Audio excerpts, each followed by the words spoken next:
morning. Good morning and welcome. Thank you so much for being here today. Thank you for being with us this morning. To our members, our partners in the media, our community partners, and our hospital members.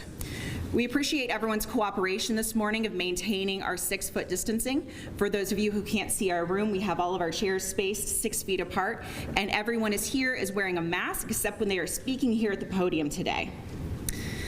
Today, we've brought together experts from our local hospitals and our public health community to help inform the public about the risk and the reality of where we are today for COVID-19 and its impact in our region and in our community, and specifically in our hospitals.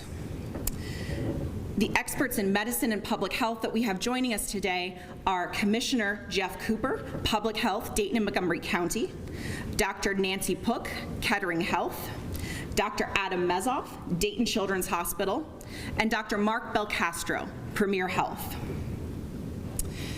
Today, unfortunately, I have to tell you that our hospitalizations in this region are approaching the peak that we reached last December. In order to continue to move forward as a community, we have to make changes to continue to safely provide care to the community and to the people of this region. These significant increases are not sustainable for the capacity in our hospitals, nor for the staff, our caregivers, and those frontline staff whom we depend on as we prepare for what is coming next, not just with COVID-19, but as we look to the fall with flu season and the continuation of other illnesses and injuries and traumas that people need our hospitals to be able to care for them. We have reached 332 hospitalizations in our region as of yesterday. That represents a 58% increase in the last 21 days. And we have 73 patients who are critically ill in our intensive care units across the region. That is a 24% increase over the last 21 days for a very limited number of beds that we have across West Central Ohio. The increases and the cases that our hospitals are experiencing now are not the same cases and individuals and patients that we were treating last fall and last winter. You'll hear from our speakers today that these individuals are younger. They are much younger than the at-risk populations we were talking about this time last year. And after 18 months of continuous care for COVID-19 patients, our hospitals and our caregivers need relief, and they need your help to continue to move forward and care for the people of this region. Today's speakers are here to help you understand the severity and the critical nature of the crisis at hand for COVID-19 and providing care in this region. We need you to understand what is happening inside the walls of our hospital, as well as what is happening now in the community, so that you can take action and help us make a difference in terms of where we are today, the next 3 weeks, and the 3 weeks after that, so we don't come back to you with 21-day updates that continue to show 50% and 20% increases. Next, I'd like to ask Commissioner Jeff Cooper to join me and to help the community understand where we are from a community transmission perspective. Commissioner Cooper.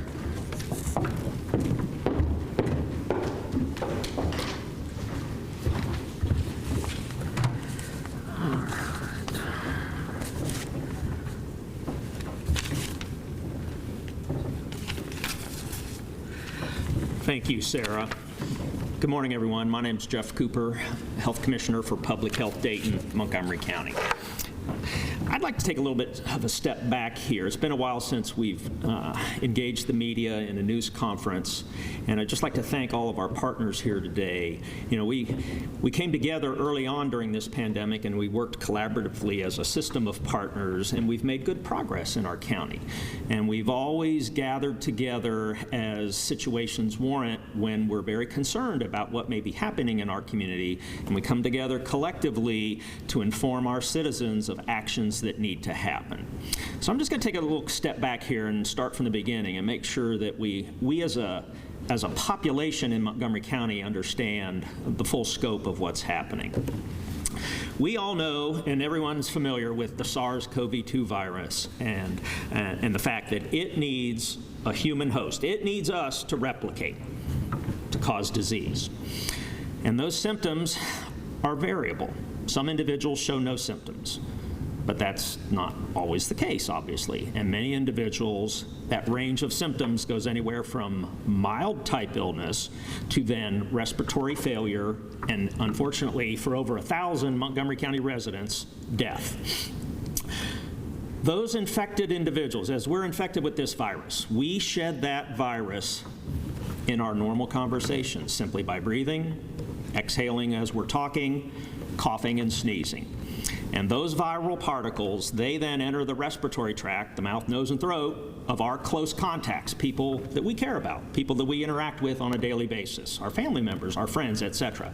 That's how that virus spreads. And we've heard that from day one of this pandemic, over 18 months.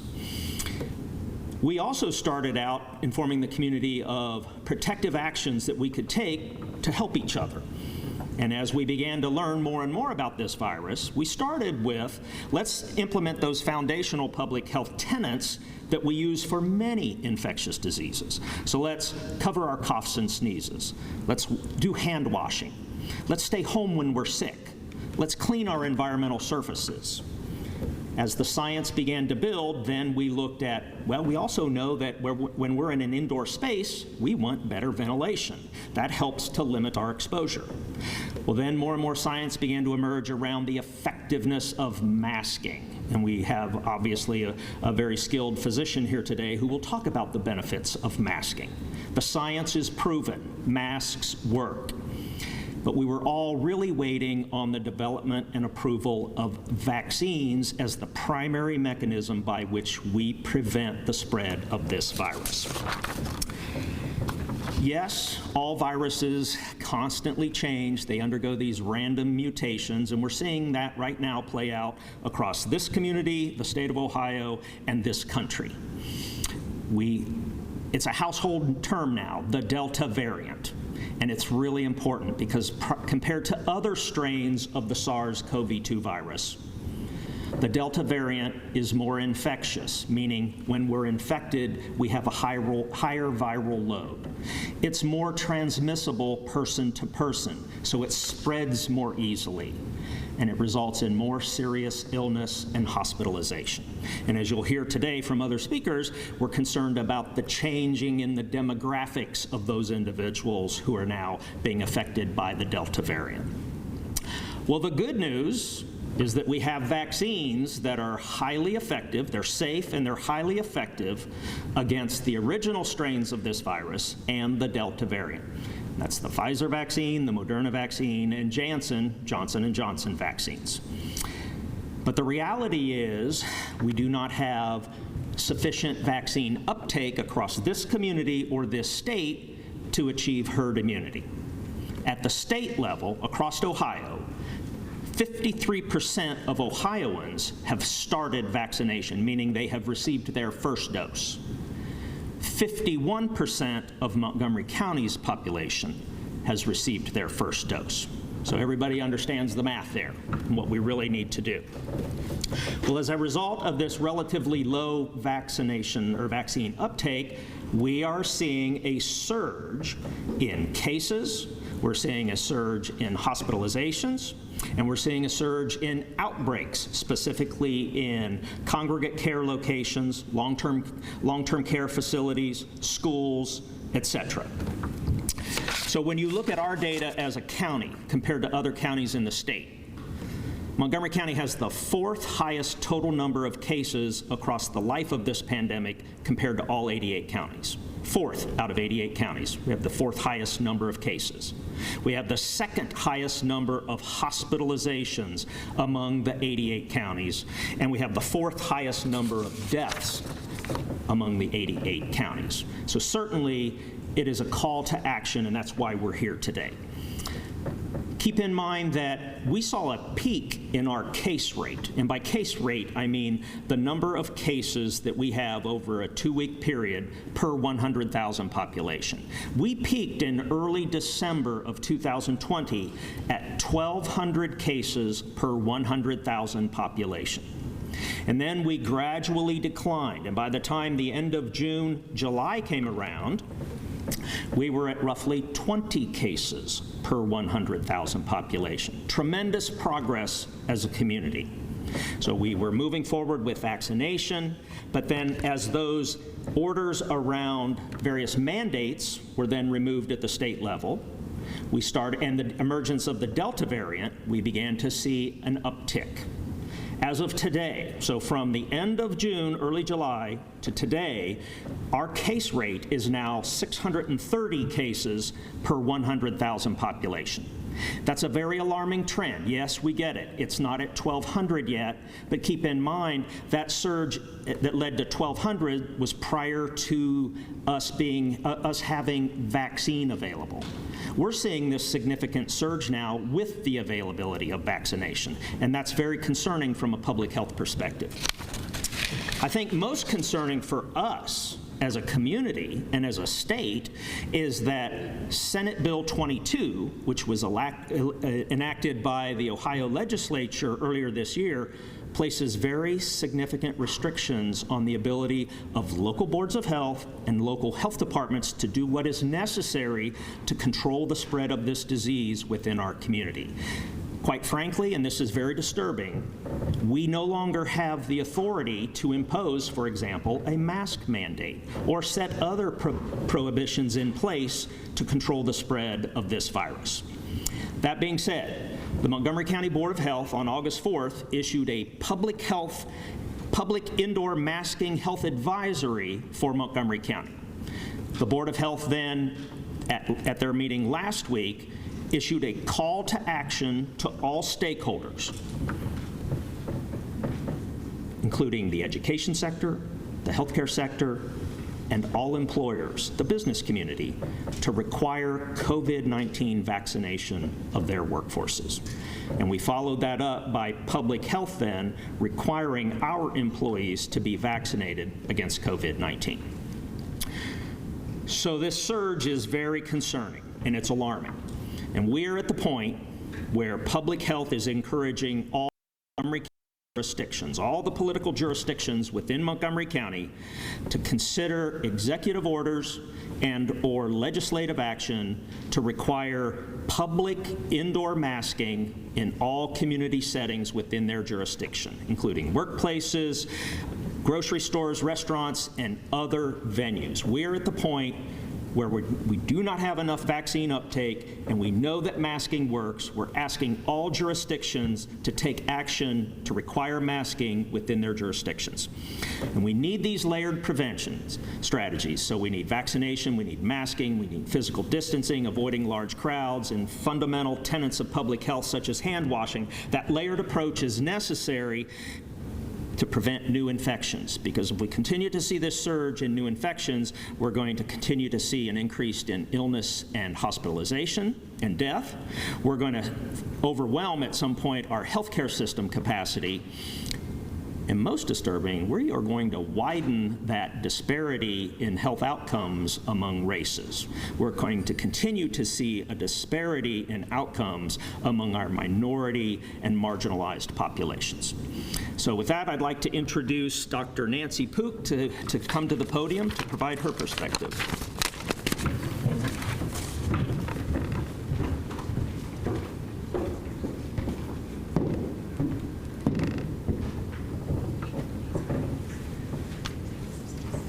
Thank you, Jeff, and thank you to all who have brought this together and are paying close attention to what we can do moving forward. So as the COVID-19 pandemic has continued, the virus has mutated to create new variants. This is not unique to coronavirus, but this is the same pattern that we see with influenza and with other viruses as well. The Delta variant, however, spreads more easily than even what we saw last fall, meaning that more people can become infected and more rapidly. We've seen a rapid rise in cases in our state and in our region, and we're also experiencing a rise in hospitalizations. Our very best tool to fight this virus and to end the pandemic is the COVID-19 vaccine. Scientific evidence as well as real-world experience shows that the COVID-19 vaccines are both safe and effective against symptomatic infections, hospitalizations, and death. Nearly 98% of Ohioans who were hospitalized with COVID-19 this year were not fully vaccinated. Each hospitalization, each death from COVID-19 is now a tragedy that could have been prevented. The vaccines have been carefully tested, and across the nation, more than 344 million doses of COVID-19 vaccines have been administered. The benefit to risk ratio of this vaccine is almost higher than any other treatment used in medicine. In terms of heart health, stroke risk, and risk of blood clots, contracting COVID-19 poses a much greater risk to health than receiving the vaccine. It's clear the COVID-19 vaccine saves lives. According to the Ohio Department of Health, 46% of the population in Montgomery County has been fully vaccinated, and we are grateful to those who have already gotten the vaccine and encourage others to do so. By getting the COVID-19 vaccine, you protect not only yourself, but those around you, family, friends, neighbors, and our entire valued community. You also protect those who cannot get a vaccine, including children. Each day, I see how this virus changes lives, and whether that's the life of my patient, their family, or their team members, it's having an impact. The last 18 months have taken so much from our community, but we've seen how strong Dayton can be. By working together and using all of the resources we have, including the COVID-19 vaccine, we can bring an end to this pandemic. And now I would like to introduce Dr. Adam Meza from Dayton Children's.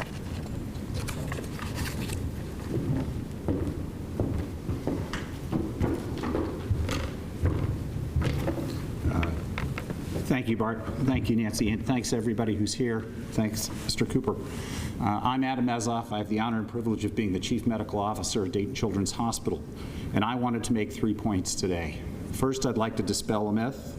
Secondly, I'd like to talk a little bit about masking, and thirdly, I would like to support and emphasize the statements that Dr. Pukas made about vaccination. So let's dispel the myth. The myth is that children don't get sick with COVID-19. It's a myth. It's not a fact. People are entitled to their own opinions. They're not entitled to their own facts. The Delta variant has been a game changer. Today, as we speak, we have 13 children in the hospital with COVID-19. We have 4 children in our ICU with COVID-19. While earlier in the pandemic that may not have been true, it's true now. In the first week of August, we had 1 patient in the hospital with COVID-19. Again, in the last 3 or 4 weeks, there has been a dramatic surge, and we feel that in the pediatric world, your children are getting sick and we need to do something about it. One of the greatest tools for children, since many of them can't get vaccinated, are these masks. Again, there is clear evidence, clear facts, multiple studies. Masks work. Why would you send your child to school without a mask if a mask can help protect them? Why would you put them in harm's way if there's something you can do to prevent that? Masks can do that. So please encourage your schools, encourage businesses to wear masks. The third point I wanted to make was, again, to emphasize the importance of vaccination. Of those children that I told you are in the hospital, none of them were vaccinated. Now, some of them couldn't be vaccinated because currently they are too young to receive a vaccine. But the best way to protect these children, other than masking, is for everybody around them to be vaccinated and prevent the spread of this disease. We know this works. I would like to end with quoting some statistics very recently from the Seattle, Washington area, where they looked at all their vaccinated and unvaccinated patients, and the numbers are staggering. If you have not been vaccinated, you are 7 times more likely to get sick with COVID. If you have not been vaccinated, you are 49 times more likely to be in the hospital with COVID. If you have not been vaccinated, you are 32 times more likely to die from COVID. Honestly, the evidence is strong for all of these measures. Let's not go in this battle with COVID half prepared, or allow our children to be put in harm's way without protecting them to the maximum amount that we can. So I'm pleading with you as a community, please join us in helping to protect the children in the community. And with that, I'd like to turn it over to my friend and colleague, Dr. Mark Belcastro from Premier.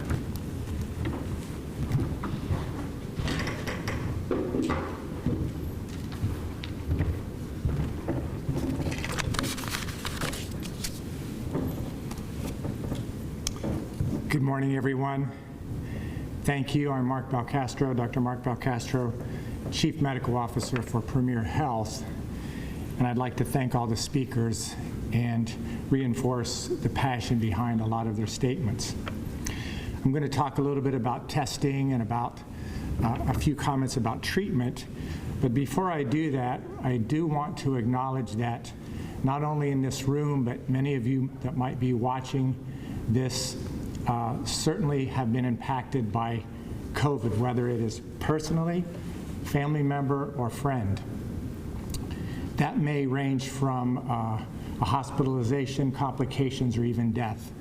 And if that is the case, we all at all of our healthcare facilities want to extend our sympathies and prayers for that. We are with you in this. On testing, so we need to be able to provide our community with the very best, efficient, and quick care for acute conditions, which start often in the emergency rooms. That's why the emergency rooms should not be used for routine testing. The reasons that people get tested are obviously if you have symptoms, if you've had an exposure.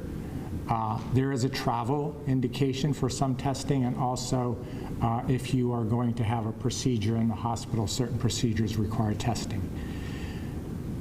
All 3 health systems, Premier, Kettering, and Dayton Children's, offer multiple opportunities and places to have testing done. And you can also find information on coronavirus.ohio.gov on testing. In some instances, and the best example is for travel, you can actually get a test in some locations without a physician order. Most testing requires a physician order. But if you're able to provide payment, you can get the test done.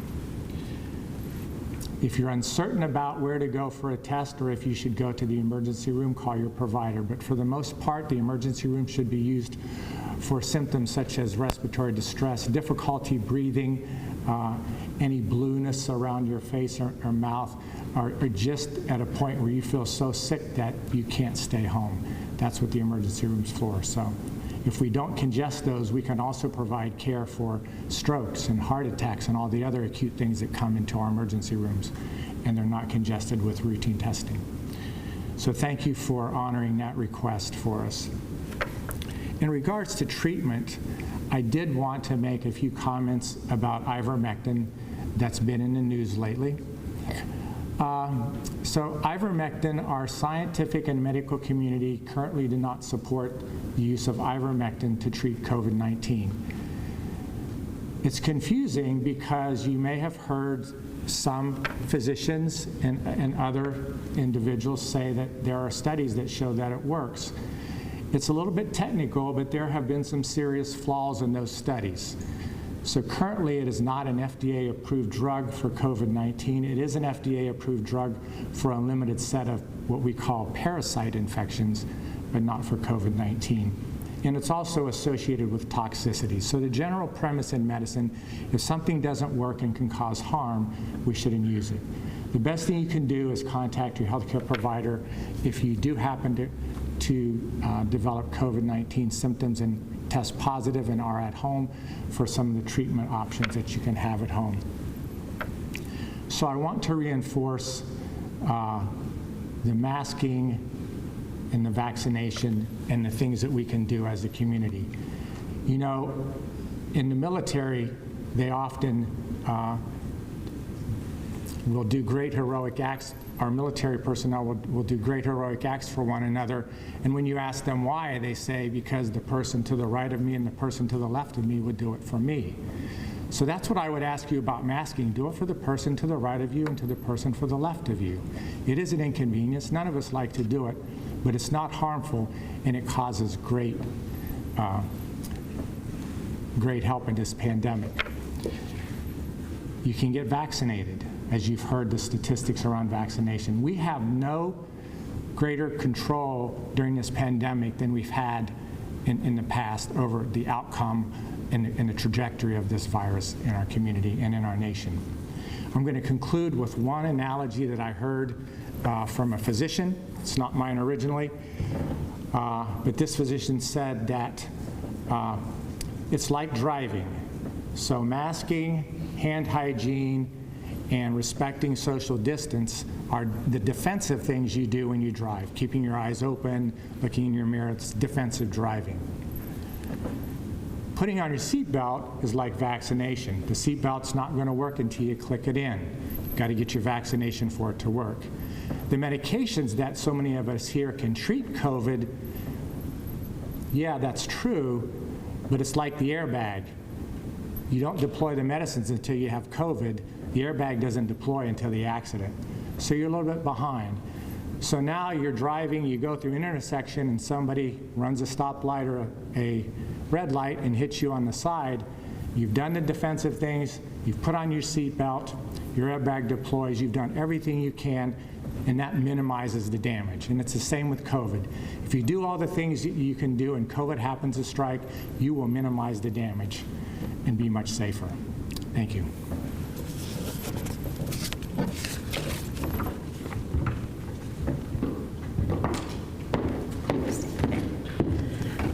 All right, thank you, Dr. Belcastro. Thank you to all of our speakers today. I'll ask our speakers to go ahead and join me on the podium and locate themselves distance behind me, and we'll start with questions from our media partners.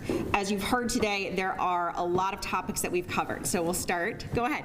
I wanted to know where's the status of elective surgeries at hospitals across the area? Are they going to put on pause? Is there a risk of that? And are there some hospitals already putting elective surgeries on pause because of these? In our region at this point, we have not paused elective surgeries, but our hospitals are continuing to evaluate that on a daily basis. We are continuing to meet as part of our COVID task force and our incident command leaders across the region to have real-time conversations about how we care for every single patient in the community. Now, I'll remind you, as Jeff did, we've been through this at least once before. This is technically our fourth surge. And even when we got to a higher point where we didn't have a vaccine, our hospitals in this region were able to maintain all surgeries and procedures. But that is always a risk as we continue to move forward and we don't take advantage of the strategies that we have now to protect the entire population, but also to ensure that we protect our workforce and ensure that they can be at work to provide the care that is needed in our region. Thank you. You mentioned that there's an increase in infections in long-term care facilities. Are these increase in cases also in nursing homes? And, where does the booster shot stand? Because, even my grandma got COVID-19 and she was already vaccinated. I know we've talked about that. Thank you. Jeff, would you like to talk about the long-term care setting?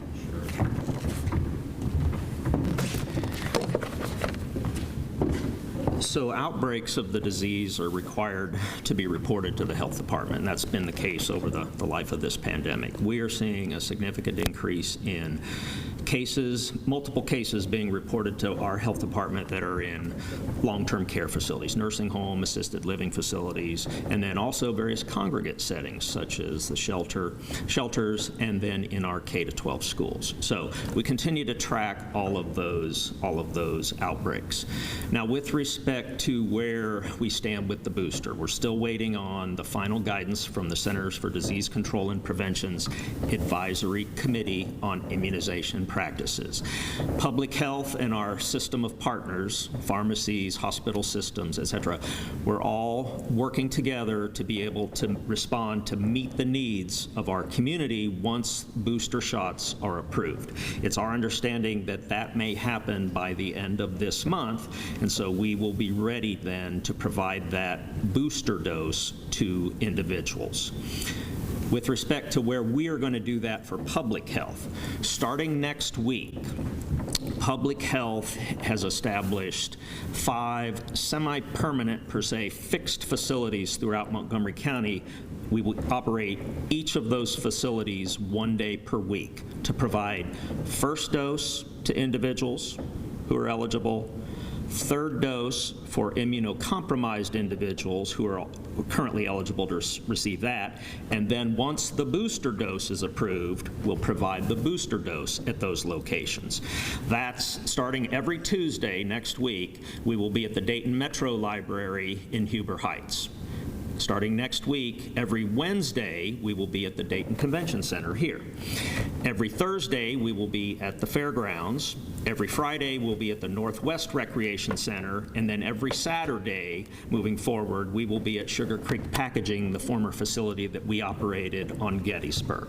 So we are planning as a system of partners to be able to meet the needs of our citizens. Jeff, can you talk about, go over one more time, what you're asking local communities to do? You said that the House bill does not allow you as a county Board of Health to issue a mask mandate. So you have asked all local government organizations in Montgomery County to issue their own mask mandate, and who do you want that to cover? We're asking that today. So we're asking all of our jurisdictions to take a look at their legislative authority and what they can do from an ordinance or legislation or executive order standpoint. And we want them to consider requiring masking in public indoor spaces within their jurisdiction. Which would be back to, businesses. Absolutely. Offices, Absolutely. Nonprofits, wherever. All community settings. How, having talked to your partners, what do you think the reception to that ask will be? I do not want to speculate. We all understand what's happening with cases, the surge in cases, outbreaks, and hospitalizations. We need to do what's necessary for the greater good. I'd like to personally thank all citizens who are doing their part. 51% of Montgomery County citizens have started vaccination. Thank you for working towards the greater good. Everyone needs to adopt that approach. I have a question. Thank you.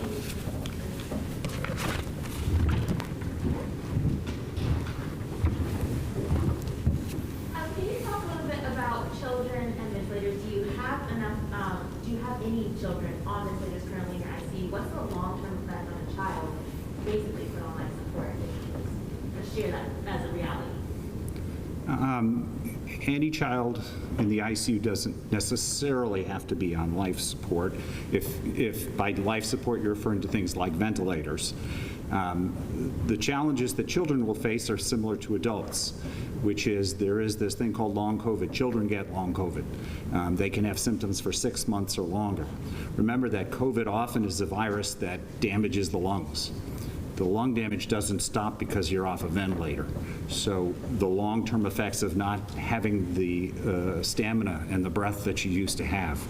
The other very concerning thing to us is that there are other organs that are damaged by COVID. We are all aware of lungs, but for example, there are children with liver damage because of COVID. So it has many different ways that it can damage you, and the long-term recovery in part depends on how much damage is done.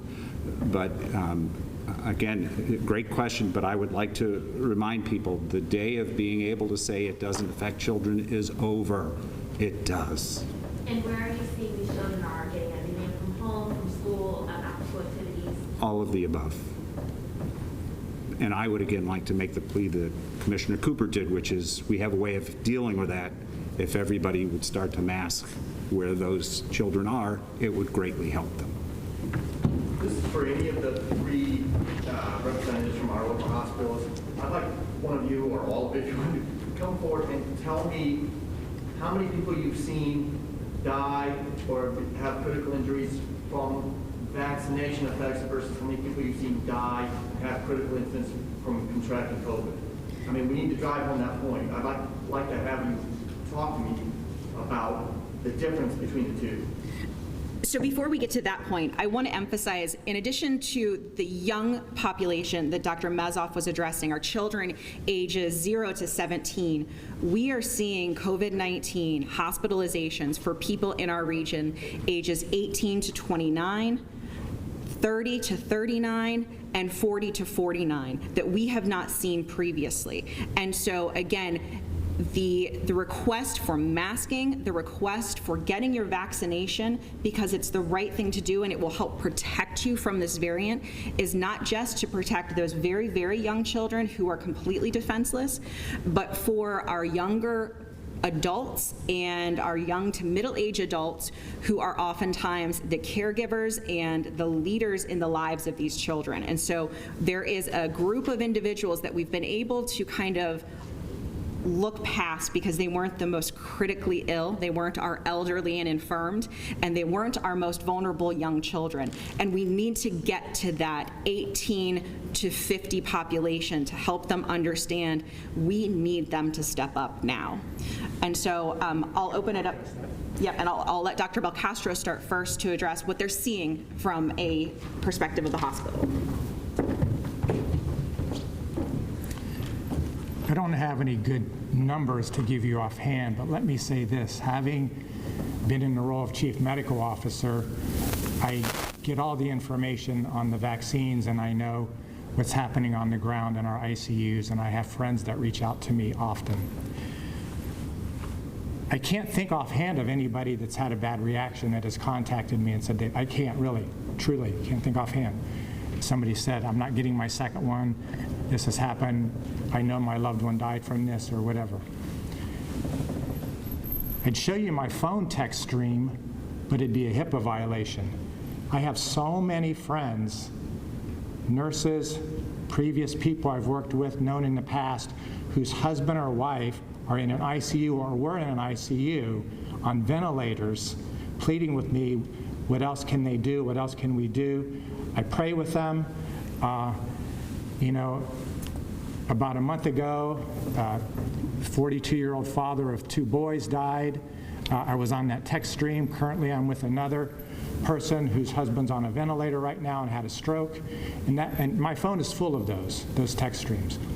So it's just happening daily. What you're saying is there is no comparison, though. I mean, It's tragic. There is no comparison. And does that upset you then when you hear people say, I'll take my chances with the infection versus the vaccine? I'm going to steal a line from my friend, Dr. Adam Mezoff, which I like, if you don't mind. People are entitled to their opinion, but those aren't the facts. They're not entitled to the facts. We see it daily. Are you seeing any people coming into the hospital with ivermectin concerns, like they've taken it and they have bad reactions to that? Not to my knowledge. And so you all, oh, are you done? Sorry. No, somebody else wants to answer the question. So, you guys outlined the devastating impacts of Senate Bill 22. Do you think we're ever going to get to a point where public health officials across the state band together and try to take it to the Supreme Court or overturn it in any way?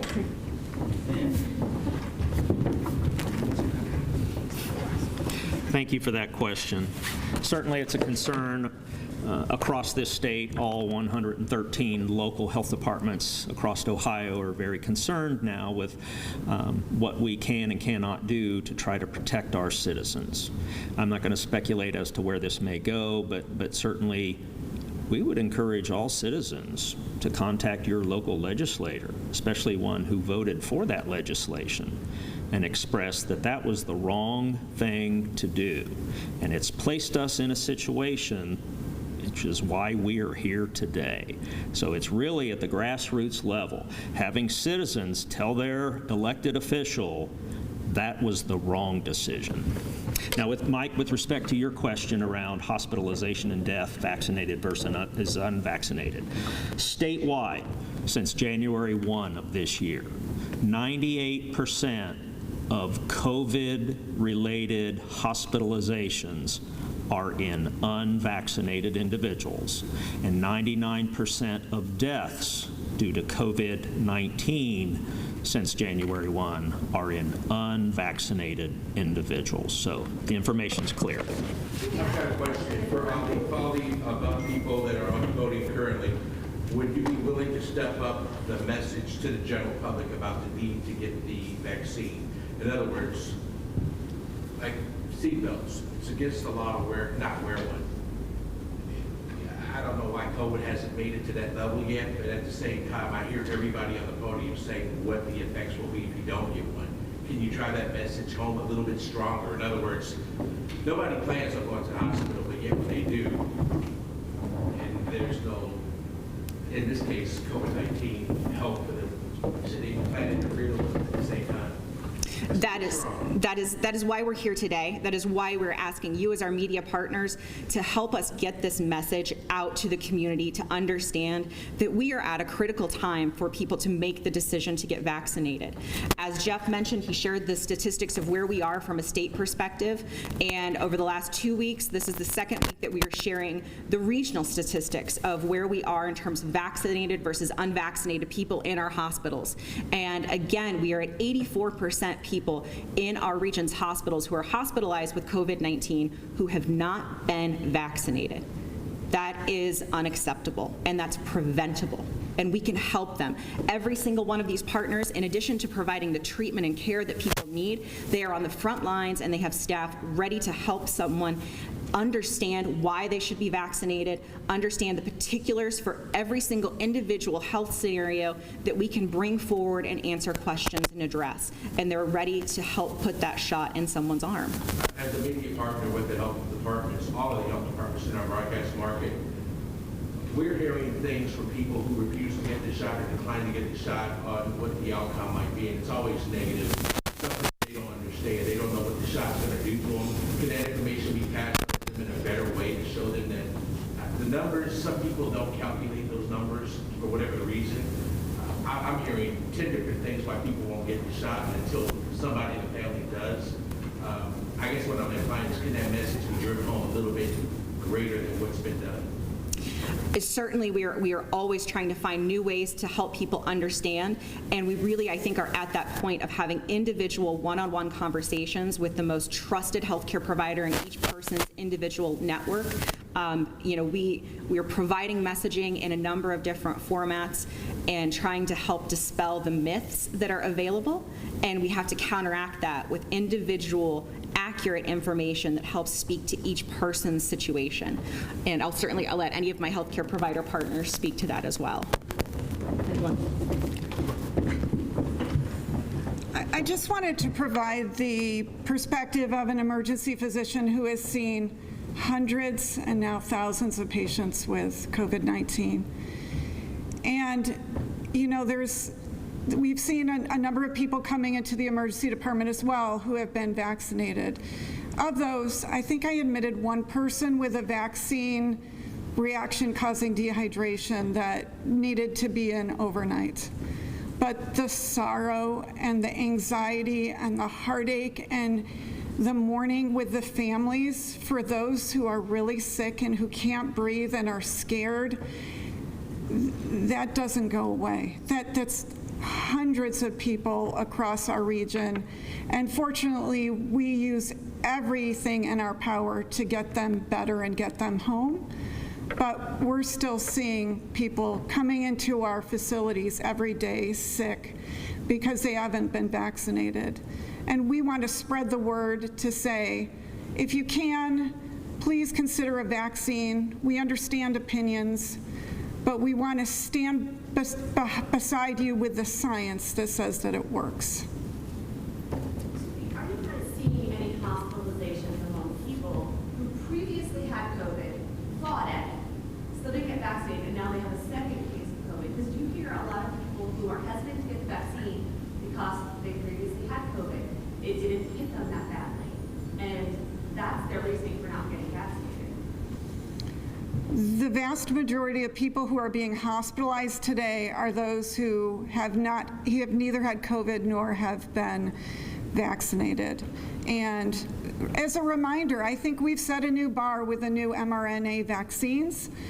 We expect it to be perfect, but vaccines are designed to prevent severe disease and hospitalization.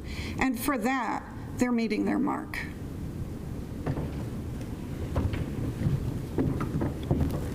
If there aren't any more questions, we'll conclude for today's press conference. I want to thank you all for your time and being here today to help us convey the severity of where we are to our community and the general public. We will be back again with you on September 23rd, and we hope you will come and help us again share the most recent updates and scenarios of where we are as a region. Because again, as we mentioned earlier, and you've heard from every single one of our partners today, this current trajectory of where we are is not sustainable, but we need your help in order to move forward and change course and get to a place where we can safely provide care and manage COVID-19 for everyone.